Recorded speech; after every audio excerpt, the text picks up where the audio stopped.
Good morning, everybody, and welcome back to the bakery. Today, we're back once again in what is, alongside Lies of P, one of, if not, my favorite game of all time, Blasphemous 2. Today, we're gonna see if I can beat Blasphemous 2 without dodging. Buckle up for the sweetest ride and prepare to have your mind blown wide. What's that? You've never heard of Blasphemous? What, have you not been following the Mancake's channel for very long? I have a video on it that performed very well.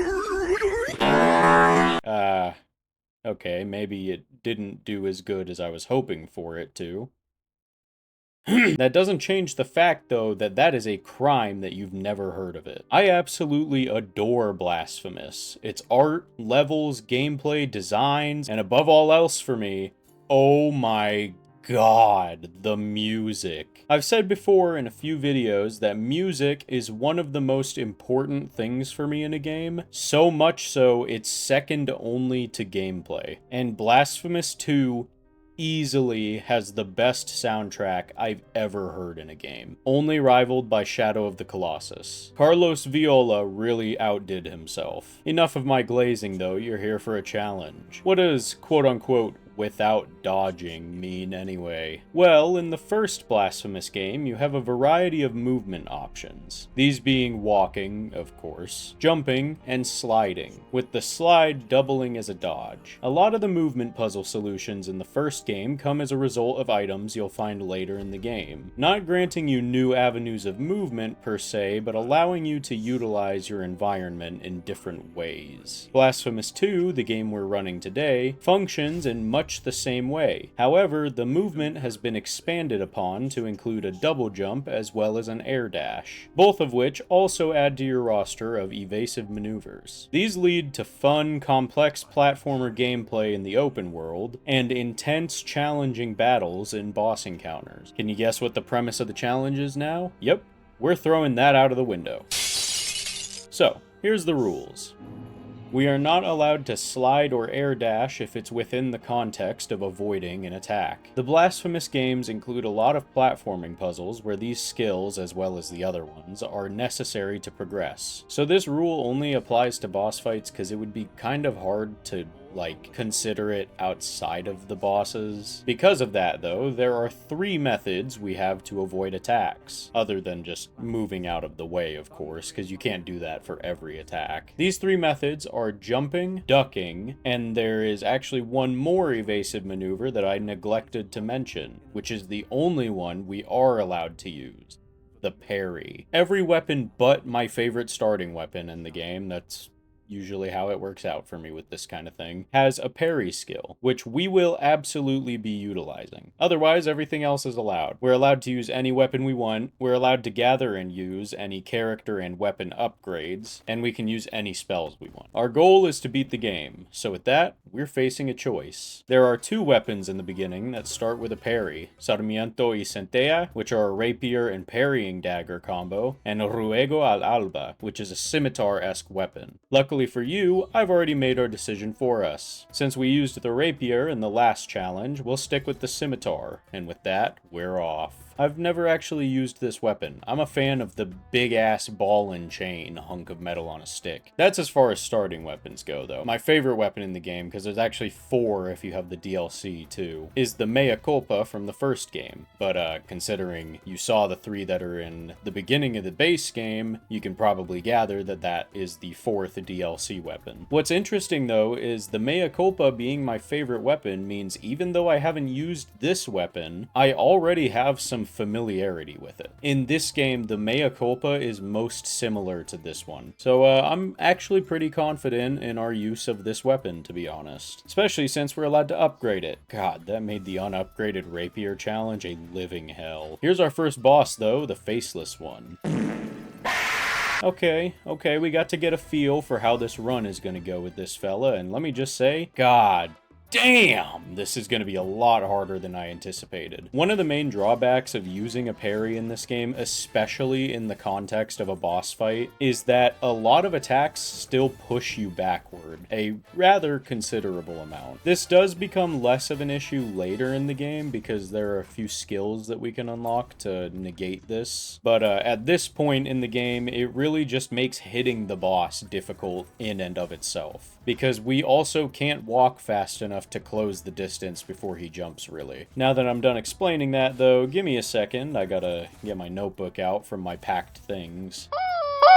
Alright, there we go. That's actually our first death. And our second, and our third. After that third death, though, that's where I decided, you know, jumping to avoid attacks might actually be a little bit more necessary to the game than I thought, because originally in the rule set, I also said we weren't allowed to jump, but this fight already made me realize that is a little bit more important than I thought it was. So here we are now. Down goes the faceless one, and we can proceed unhindered to the city of the blessed name. Now, we're gonna make our way to the Palace of Sand to start off, but I have some bosses I can already think of that are probably gonna throw a serious wrench in the works as far as the challenge goes. But don't worry, unless it's like the second to last dungeon or something, I won't just quit. I'll try to figure out the fight. Oh yeah, we gotta go to the bowels of the city first. One, two, Hey, come on, pay attention. You see that? That's one of the skills that I was talking about, a counterattack. And I am like 90% certain that's going to be the most important tool we're allowed to use in this run. Especially because enemies like this one, even with a parry, are going to be impossibly difficult later in the game without the counterattack.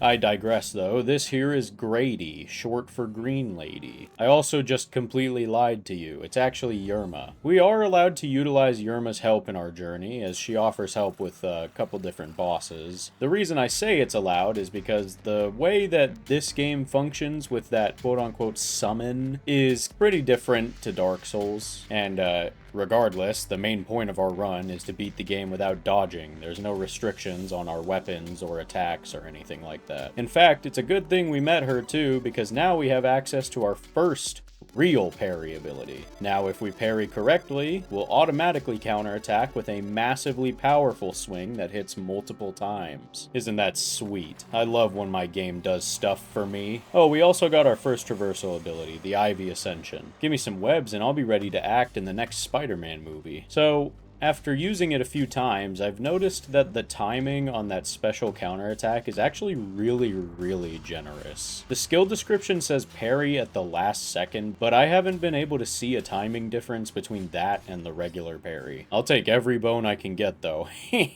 After that, though, I mean, all we gotta do is unlock the well shortcut and we can make our way to the Aqueduct of the Costales. Oh, okay. Yeah, that was a normal counterattack. So there is a difference in the timings, it's just that it's almost negligible. Here we are in the palace, though, and uh-oh, we can't break this. Whatever will we do? It's almost like you're supposed to swap weapons to solve puzzles. Good thing we don't have any weapon restrictions, so we can lower the sand in 1, 2, and 3 places before getting a chance to enlist the aid of Yerma for our first actual boss, Radamus the Giant Skelly Man. See this glass attack that we died to? So there's a new Ninja Gaiden game that came out, and it's actually developed by the same team who made this series. And it's kind of cool because there's all sorts of like shared assets between the games that I completed my first playthrough of the game like a week ago, and as I was going through it the whole time I would see some of the shared assets, and I would feel like that one Leonardo DiCaprio scene where he snaps and points at the TV. I forget which movie that is. I think it's in Once Upon a Time in Hollywood, but I don't remember. But yeah, the reason I bring that up is because those glass shards that he shoots out in Ninja Gaiden Ragebound are repurposed as crystal shards. I just thought it was kind of cool to bring up. Alright, a couple days later, I've had some videos prepared way in advance for these past couple weeks, and I kind of hastily, on the next episode of the new shorts series, said a video wasn't coming out today. Plans changed, and as you can see, that was now a lie. Down goes one of the coolest boss designs in the whole game, though. The first actual boss of our journey. And after that fight, I can say, guys, I think this might actually be my new favorite starting weapon. First of all, Radames had a good amount of parryable attacks, but even aside from that, this thing shreds through bosses. There were multiple times we almost first cycled him, which is absolutely insane. This thing's DPS is crazy. Anyway, that's one of 3 regrets discovered. Time to continue on. Now, I think we should head to the... Oh. Well, I mean... I guess since we're in the Choir of Thorns, we might as well just make our way to the Crown of Towers. I wanted to head to the Spider's Den, but I'm scared of spiders. So being here in the Crown of Towers works better anyway. First, though, we gotta head backward and get some forgiveness going. Oh, yeah. I've decided I would ask you guys while we go through the crown for our weapon-specific altarpiece. Would you guys want to see a Hollow Knight challenge? I've been itching to play Hollow Knight lately, and I'm trying to figure out if I should just do it for fun or if I should make a video on it. So, yeah, if you want to see that, just, like, you know, kind of tell me in the comments, I guess. Here, though, you can see we grabbed our unique altarpiece, where after heading back to the Carpenter, we get an additional 15% damage boost to our weapon, with a grand total of an extra 25% damage thanks to the Trader, the altarpiece that you get at the beginning when you first talk to the Carpenter. Let's finish up the crown and face one of my favorite bosses of the game, even if I'm really worried for the fight. Wow, we were already really close. This thing's DPS really is absolutely insane. Like, so crazy that this fight I was super worried about was over in only 3 attempts. That's absolutely bananas. Second regret discovered. We only have 1 more to go. So, as we actually head into the Spider's Den, which funny enough is actually the easiest of the first 3 main dungeons to access, I have another question for you guys. Would you want to see Castlevania and Metroid challenges? Other than survival games, my favorite game genre ever is Metroidvanias. So what better to challenge run than the 2 that started the whole genre? Also, I would appreciate if you would throw in some of your favorite Metroidvania suggestions, because I'm always looking for more to play. I love the Blasphemous series, and that new Ninja Gaiden that I mentioned is incredible. I love Hollow Knight, Castlevania, Metroid, Salt and Sanctuary, Tales of Iron, and a bunch more. But I know for a fact I have not played all of them, so if you have any good Metroidvanias you think I'd enjoy, please give me suggestions. There is one caveat, however. While I love Metroidvanias, I do not like roguelikes or roguelites at all. The only one that I do like is Have a Nice Death. And before you comment it, because I know somebody's gonna put it there, yes, I have played Dead Cells, and no, I do not like Dead Cells. It is such an unfortunate thing that those 2 genres go hand in hand, really. Anyway, while you hopefully tic-tac type away your Metroidvania suggestion, it's time for us to gain our final puzzle weapon, Sarmiento y Centella, the rapier and parrying dagger harnessing the wrath of the storm. This is also where I'd like to mention one of the only things that I personally think the first game did better than the second game, the cutscenes. Now, that's not to say that the first game's bad and the second game is good, but like, they're both amazing. But for the most part, I just think that the second game did everything better. Except for this. I do prefer the art style of the cutscenes in the first game over this game. This game still looks great, and they're really cool, but the first games are like pixel art rotoscope. And it's really, really cool. And I hope they bring that back for, crossing my fingers here, the 3rd entry. Team 17 in the game kitchen. If you're making a 3rd Blasphemous, please give me an early code so that I can do a challenge run on it to introduce everyone, please. Hey, a silver-clad crystal shard. I honestly forgot that there are healing upgrades. That Ninja Gaiden game, sorry I keep bringing it up, it's just so, it's great. I finished it yesterday. And I played through the whole thing with a rank modifier that removes healing items from within the levels. So, recording this challenge, I kind of forgot that healing upgrades are in the game. I mean, to be fair, the healing items are all pretty far apart, like, not usually in the same area. Oh. Now that the deuce has been dropped and the splashback is waiting for the chance to strike, let's first utilize these awesome materials we've collected.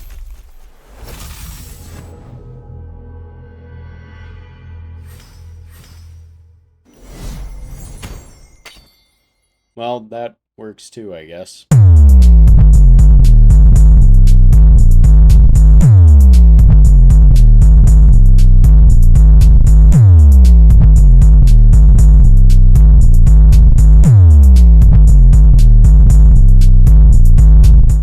Hell yeah.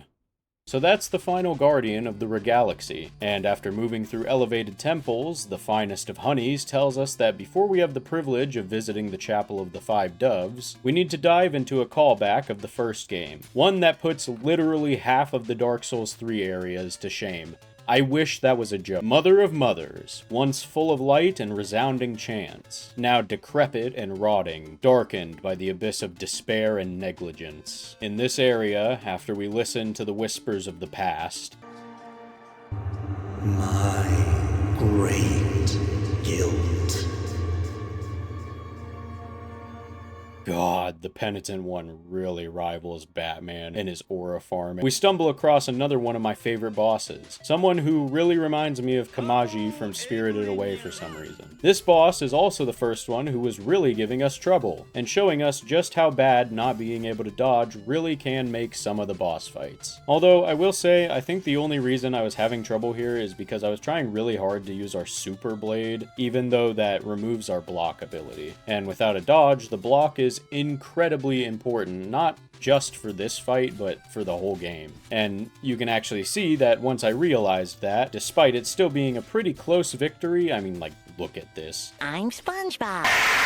We still ended up squeezing out a win, granting us spiritual access to the Chapel of the Five Doves. I think I just had an astral projection. I gotta contact my Facebook gemstone group. After that fight, we obtained our next movement ability, the Passage of Ash, allowing us to double jump, as well as unlocking tier 2 of our sword upgrades. Oh yeah! Giving our blood pact attacks a vampiric effect, adding a 4th attack to our chain, and granting an increase to our damage.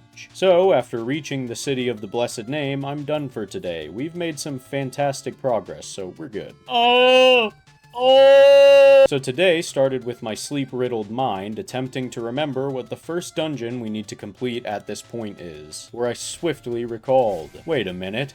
We need to reveal a certain special tower, which means our next stop is the Streets of Wakes. Now, I did actually come down here already, just to scout the area out, and I can say with certainty that these sickle ladies are very incredibly annoying. As far as I can tell, we can't actually perfect parry them, and they don't really respond to our attacks. However, our double jump will allow us to simply hop over them as we move forward. In other news, we got to expand our rosary. Huzzah! I can't really explain why, but this area, specifically this large column section of the zone, really reminds me of the City of Tears in Hollow Knight.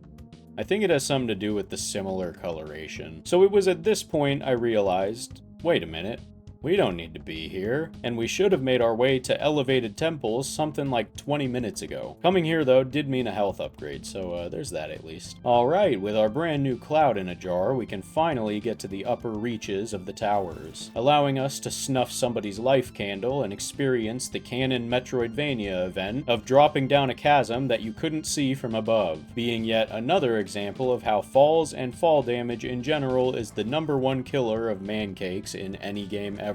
I remember in the last challenge, this part kept me stuck for so long. The unupgraded rapier really was a terrible idea. Here though, as you can see, we did some epic plays and made it through easy peasy on like our 2nd or 3rd attempt.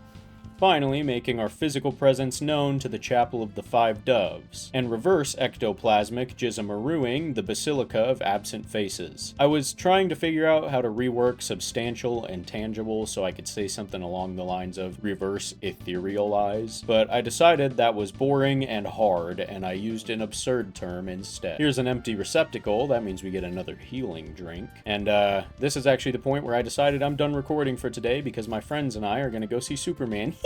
I know I said that we did that a while ago, but we never actually did because plans changed. Okay, we're back. And life update, David Cornsweat Superman is peak. Anyway, on to the Basilica of Absent Faces. While we may have found the next dungeon, first we need to move across the 1st floor back to the Crown of Towers for this, our next movement ability. Now, while this might be one of the shorter dungeons of the game, I think it's probably my favorite. I like the enemies, aesthetic, gimmick, and boss. Speaking of, here's the Spectral Broad. Wow. I mean, really just wow.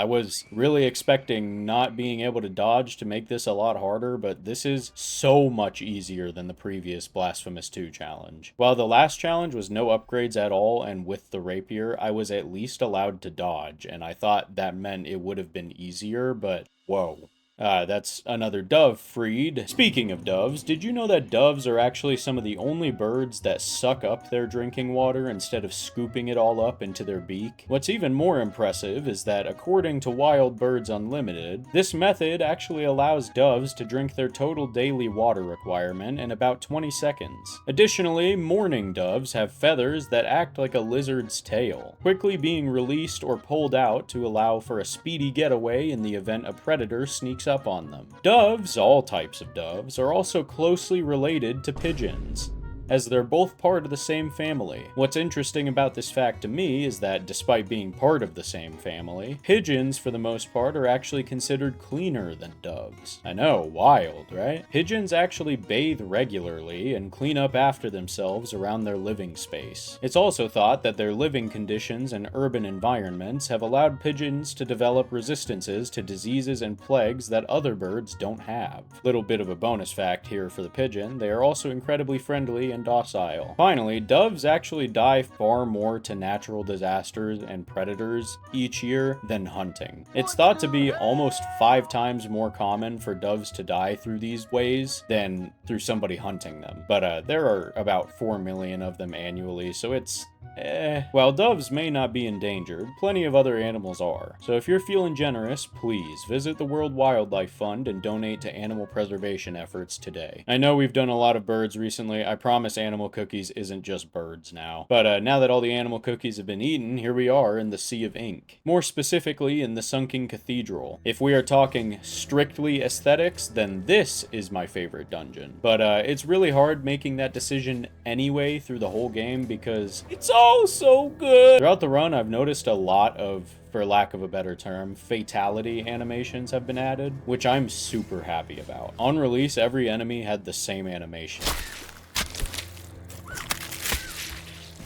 Good God, I think that might be the coolest one yet. After heading upstairs and dropping a ladder shortcut, we get a seriously butthole-clenching ornate chalice. After that, though, seeing as I've played this game several times now, it isn't too hard just to navigate our way to the end and face the ambassador of the Confraternity of Salt. Alright, this is feeling good. Feeling like the first real challenge of the run. Let's go ahead and use our ornate chalice, rid ourselves of guilt, and head back, and he's dead. Hell yeah, we're blazing through this. It's already time for us to head underground, where we meet a Miss Regula. Are we gonna help her, you ask? Haha, no. No, instead we head to the Severed Tower, because I may have 99 problems, but a bitch named Regula certainly ain't one. So here in the Severed Tower, it is once again a pretty quick zone to clear, but we do get our final movement ability. Now there's little baby cherub dudes helping us up. Thanks, guys. With that, we can go up and slam on down to get into our next fight. Oh, come on. Get up now! Yeah! As you can see, we won. I actually was really worried about that attack in particular because you have to air dash through it, but thanks to our DPS and health, we were able to survive a single hit, and that ended up being just enough to be able to put him down for good. Unlocking our final dungeon, with the coldest, most cinematic reveal of any of this game's locations. Luckily, it's pretty easy to reach. We just walk into the giant hand, walk out after being fingered and fondled a bit, and here we are, where after getting stuck on this combat trial again, this happened in the first challenge, we die literally immediately after clearing it.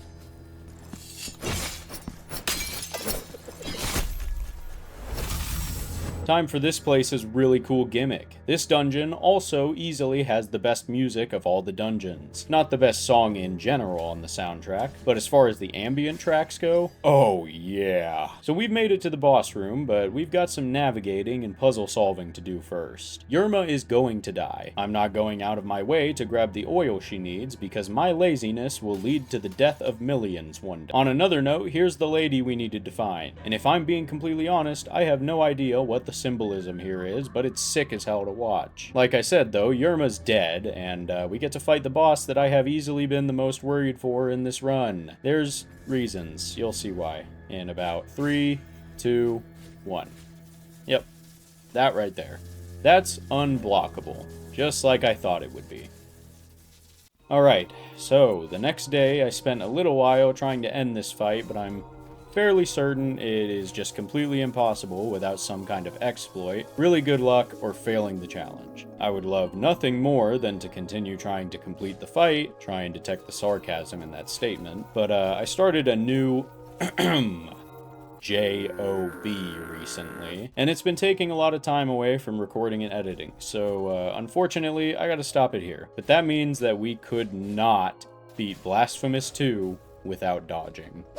If I'm being completely honest, I totally saw this coming. I specifically was thinking about this boss and how it was going to be the run ender because of that attack in particular. If we didn't stop here though, like if we were able to pass this boss because of, I don't know, we roll the dice a bit and we get lucky with the attacks, we more than likely would have failed at Eviterno. The first penitent has a lot of attacks that I feel like would be impossible to avoid without dodging. So I'm fairly certain that this was the outcome regardless. If you enjoyed this video, make sure to like and subscribe so that I don't have to work a real JOB. And leave me a comment telling me if you'd like to see a Hollow Knight challenge, as well as what other Metroidvanias I should try out. The next video is probably going to be Borderlands 2? I don't know. Regardless, that's all I have for you guys today. So, as always, have a fantastic day.